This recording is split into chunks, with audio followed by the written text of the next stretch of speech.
नमस्कार प्रशिक्षुओं welcome to my channel teacher trainees. पिछले वीडियो में हमने प्रारंभिक शिक्षा के नवीन प्रयास में लॉर्ड मैकाले की शिक्षा नीति को डिस्कस किया था।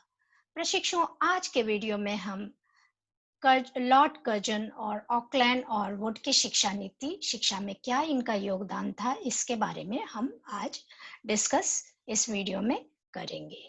ठीक है, आते हैं ऑकलैंड और कर्जन के योगदान पर।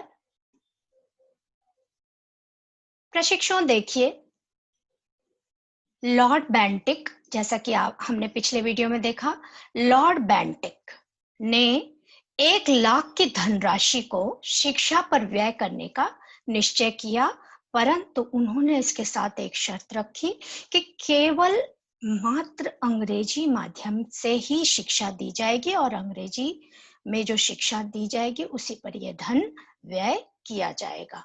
अब उस लॉर्ड बेंटिक ने जो विज्ञप्ति में अपने शब्द दिए थे या कहे थे, विज्ञप्ति जो प्रकाशित की थी, तो उससे सरकार की जो शिक्षा नीति थी उसे तो एक निश्चित दिशा मिल गई, लेकिन जब प्राच्य और पाश्चात्यवाद विवाद था प्रशिक्षुओं, उसका कोई समाधान नहीं निकल पाया।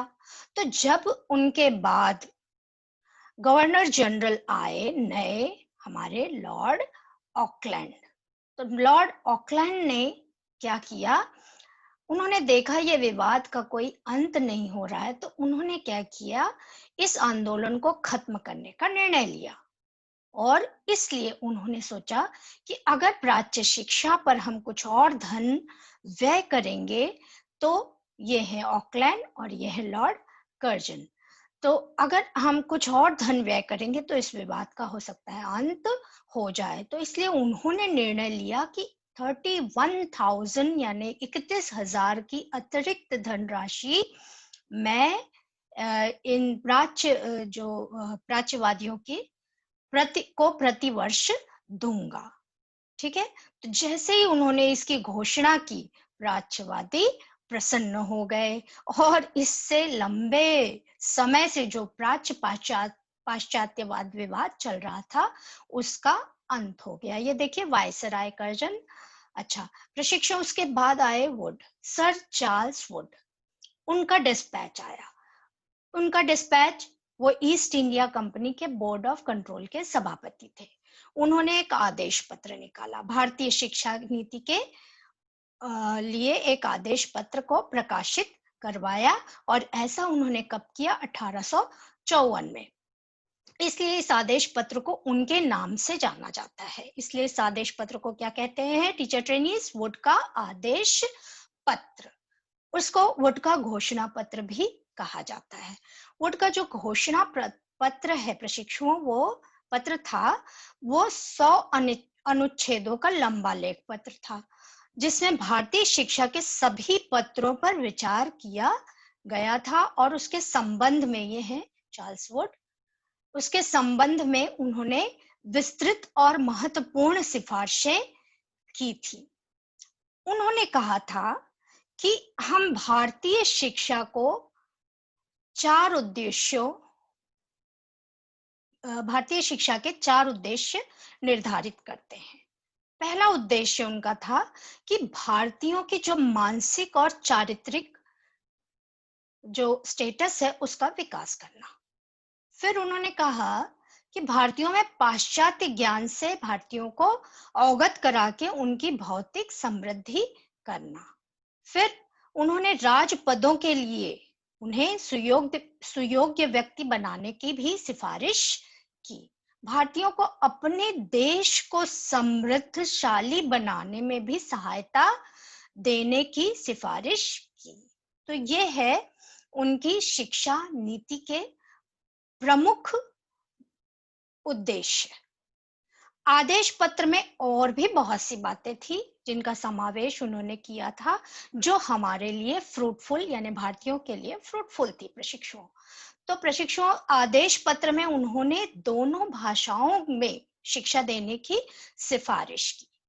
आदेश पत्र में भारतीयों को न केवल प्राथमिक बल्कि उच्च शिक्षा प्रदान करने की भी सिफारिश की गई, जिसके लिए उन्होंने मद्रास, मुंबई और कोलकाता में विश्वविद्यालय स्थापित करने की आज्ञा दी। आदेश पत्र में उन्होंने निर्णय लिया कि संपूर्ण भारत में एक रेगुलर क्रमबद्ध शिक्षा संस्थाओं की योजना हो और उनको क्रियान्वित किया जाए, जैसे कि पहले प्राथमिक हो, फिर माध्यमिक हो, फिर हाई स्कूल हो और कॉलेज हो, फिर विश्वविद्यालय हो।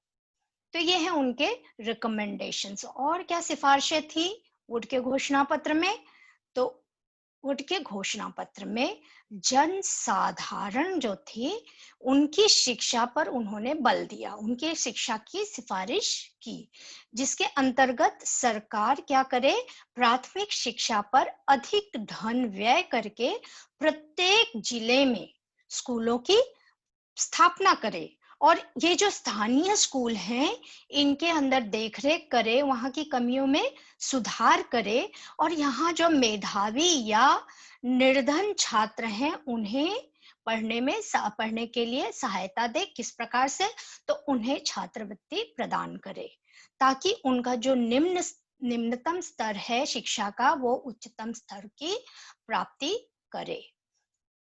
अच्छा, और उन्होंने क्या किया कि ग्रांट देना भी शुरू किया। आदेश पत्र में उन्होंने अध्यापकों की यानी प्रशिक्षण विद्यालयों की भी स्थापना करने की सिफारिश की। उन्होंने व्यावसायिक शिक्षा पर भी बल देने की सिफारिश की। उन्होंने स्त्रियों की शिक्षा, मुस्लिम शिक्षा, इन सब को बढ़ावा देने की बात कही और उन्होंने इसके लिए सहायता अनुदान प्रणाली की भी व्यवस्था की। तो टीचर ट्रेनीज देखिए, बहुत सारी बातें जो आज की शिक्षा नीति में देखते हैं वो कहाँ से ओरिजिनेट हुई थी? तो वह ओरिजिनेट हुई थी वुड के डिस्पैच पत्र से। प्राच्य साहित्य और देशी भाषाओं को भी उन्होंने प्रोत्साहन दिया। तो इस प्रकार से हम देखते हैं कि वुड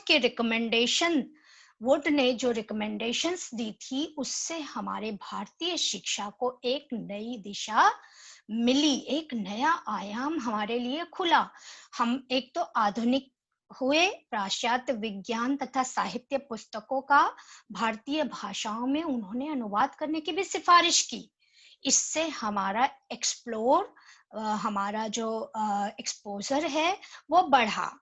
अंग्रेजी शिक्षा प्राप्त व्यक्तियों को सरकारी नौकरी में भी जगह देने की बात उन्होंने की। तो इस तरह से प्रशिक्षुओं हम कह सकते हैं, टीचर ट्रेनीज, कि वुड ने भारतीय शिक्षा को एक नया आयाम दिया।